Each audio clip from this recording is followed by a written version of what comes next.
सोचो त प्यार ल सिंधी सिखऊं, सिंधी सिखऊं, सिंधी सिखऊं। सिंधी आयूं, सिंधी ॻाल्हायूं, पंहिंजी ॿोली की न विसारियूं। हिक नंढड़ी आखाणी गुरुअ खां सिवाय गत नाहे। हिक भील कंहिं तपस्वी महात्मा खे गुरु करण पे चाहियो।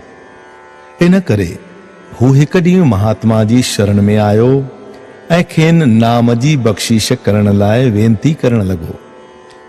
पर उन संत खे ख़बर पई त हीउ जात जो भील आहे त यकदम उन वाको करे चयो, परे थी, परे थी। उहो अबोझ भील वेचारो समझण लॻो त संत मूं ते राज़ी थियो आहे ऐं परे थी जो मंत्र ॾिनो आहे। तंहिं करे हू नित नेम सां सनान पाणी करे उन मंत्र जो जाप करण लॻो। चवंदा आहिनि त सची सिक ते साहिब राज़ी थींदो आहे।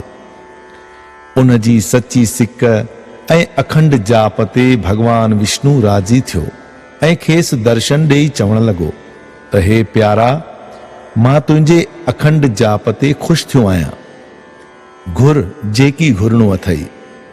उहो भील चवण लॻो त हे दातार, मां बलहार वञा तव्हांजे नाले तां जो मूं दास ते महिर कई अथव।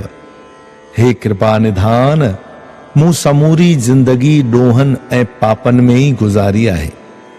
हे साईं, तव्हांजे दर्शन करण सां मुंहिंजी लूंह ठरी पई आहे। मूंखे हींअर त कंहिं बि पदार्थ जी ज़रूरत कोन आहे, पर जॾहिं कंहिं ॻाल्हि जी ज़रूरत पई त घुरी वठंदुसि। भगवान विष्णुअ खेसि वरदान ॾींदे चयो त जॾहिं बि तोखे कुझु खपे त पोइ इहो मंत्र परे थी जपजांइ। इहो चई भगवान विष्णु अंतर ध्यान थी वियो। हिक ॾींहुं उहो भील पंहिंजे गुरुअ वटि आयो ऐं अची चयाई त हे दातार, केतिरनि ई ॾींहंनि खां पोइ तव्हांजो दर्शन नसीब थियो आहे। हाणे का महिर करे पंहिंजी सेवा जी बख़्शीश कयो।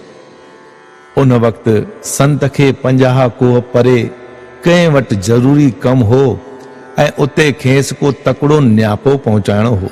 जंहिं करे उन भील खे चिठी ऐं प्रसाद ॾींदे चयाई त जल्द वञी उते पहुचाए अच ऐं बीठे पेर हिन चिठीअ जो जवाब पिणु वठी अच।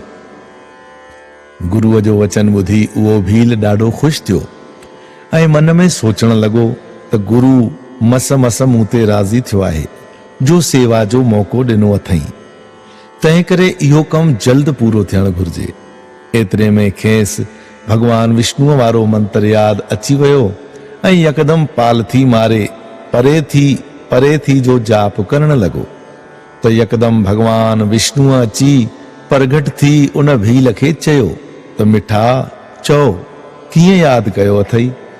उन वक़्तु भील गुरु महाराज वारे कम जी हक़ीक़त भगवान खे करे ॿुधाई त इहो कमु जल्द करणो आहे। जय झूलेलाल।